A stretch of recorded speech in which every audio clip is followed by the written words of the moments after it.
warahmatullahi wabarakatuh. Saat ini saya berada di Desa Cipicung, Kecamatan Culamega, Kabupaten Tasikmalaya.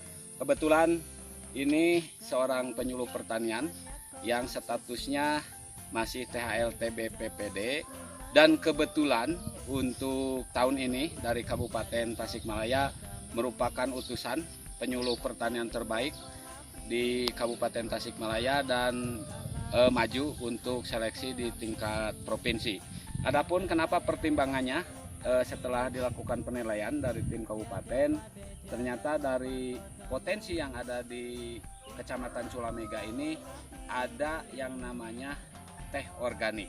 Kebetulan pendampingnya dari BPP yaitu koordinator UPTD BPP Kecamatan Culamega, sedangkan di lapangan yaitu penyuluh pertanian, dan saya kenalkan ini namanya Pak Asep Tirtana.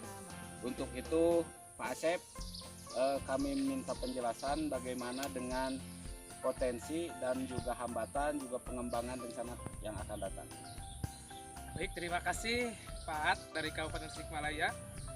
Untuk potensi di Desa Cipicung itu komoditas unggulan pertama ada teh ya, itu sekitar 325 hektar dan dibagi menjadi dua bagian. Kemudian ada TBM, tanaman belum menghasilkan, atau juga TM, tanaman menghasilkan. Kebetulan kami bersama Pak Haji Indin di BPP Culamega mengembangkan teh organik itu dari tahun 2016. Pertama, kenapa kami kembangkan teh organik? Kalau beras kemudian padi organik itu sudah biasa Pak. Teh organik ini luar biasa Pak, karena di Kabupaten Tasikmalaya cuman ada dua kelompok, dan salah satunya ada di Desa Cipicung, Kecamatan Culamega, yaitu kelompok tani super tani.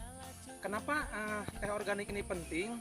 Pertama, melihat kondisi di lapangan Pak, itu pertama perilaku, sikap dan keterampilan petani, terutama untuk perlakuan di lapangan itu ngeri sekali Pak. Pertama, terlalu menggunakan pupuk kimia sintetis Pak, ada urea, NPK dan sebagainya.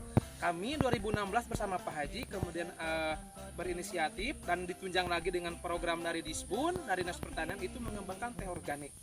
Kenapa teh organik Pak? Karena teh ini sebetulnya sudah mendunia. Cuma yang paling populer teh itu pucuk ya, yang dikeringkan kemudian dikonsumsi. Itu akibatnya kalau misalkan penggunaan kimia terlalu berat itu akan mengurangi kesehatan kita Pak. Kami kembangkan 2016, itu 5 tahun kami pendampingan. Itu ada suka dan duka Pak.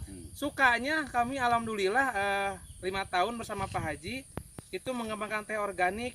Mereka sangat respon, terutama respon terhadap pengembangan organik. Kemudian ya, yang namanya suka pastilah ada tidak sukanya. Kalau disebut duka mah gak mau Pak. Jadi tidak sukanya itu kadang-kadang petani itu sikap dan pengetahuan keterampilan mereka itu kalau misalkan teka dele, teka raba, teka rasa itu tidak akan percaya Pak. Maka kami 5 tahun bersama Pak Haji mengembangkan teh organik. Alhamdulillah 5 tahun terbit sertifikat Pak dari LSO. Pertama ada sertifikat HUT dan sertifikat SNI. Ada satu lagi yang belum, yaitu sertifikat EU. Itu tantangan kami Pak, belum terbit sertifikat untuk EU-nya. Kenapa? Karena harus ada persyaratan yang khusus. Makanya kami 5 tahun bersama Pak Haji berupaya terus mendampingi mereka. Ya alhamdulillah 5 tahun, 2019 akhir tahun itu sertifikat muncul. Kemudian sekarang mengembangkan teh organik, ada pengemasan dan pengolahan. Ya alhamdulillah PSK mereka, pengetahuan, keterampilan dan sikap mereka itu sudah meningkat dengan cara diukur Pak, diukur dengan di lapangan. Begitu saja Pak. Bagaimana dengan pemasaran Pak? Kalau pemasaran kita masih di lokasi Pak, karena 2019 baru terbit, jadi 2020 kemudian ada corona. Jadi untuk pemasaran pertama kita masih di lokasi Pak. Kemudian yang kedua pemasaran itu online Pak. Tapi online itu yang namanya teh organik itu mereka yang istilahnya menengah ke atas Pak. Kalau kalangan masyarakat misalkan ke bawah itu belum menerima tentang teh organik, karena mereka sudah sudah mengenal produk teh walaupun itu nggak organik. Jadi kita targetnya itu teh organik itu minimal sekarang 2021 itu targetnya menengah ke atas Pak, dengan cara online Pak. Belum bisa pemasaran ke tingkat bawah. Jadi upaya yang dilakukan dari penyuluh, dari pendamping dan juga dari balai penyuluhan, apakah pembinaannya terus menerus secara intensif? Pembinaan tidak hanya 5 tahun, Pak. 2016 kita start, kemudian 2019 kita terbit sertifikat, 2020-2021 kita next pendampingan, yaitu tentang pertama pengolahan, kemudian yang kedua tentang pemasaran. Yang ketiga kita target kita harus punya PIRT, kemudian Badan POM, dan dari Kementerian Kesehatan, Pak. Karena kita baru bisa SNI, cuma hanya labelnya saja, Pak. Jadi PIRT, kemudian MUI, BPOM kita belum, Pak. Kita target 2021 itu selesai, Pak.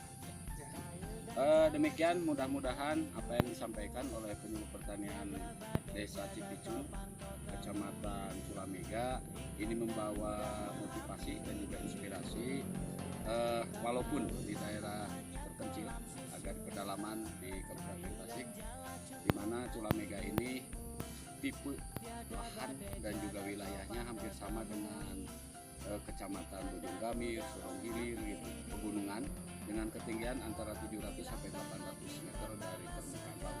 Terima kasih Pak Asep, mudah-mudahan ini bermanfaat dan juga bisa terus dikembangkan di pengembangan teh organik ini di Kecamatan Culamega untuk mendongkrak atau meningkatkan pendapatan petani.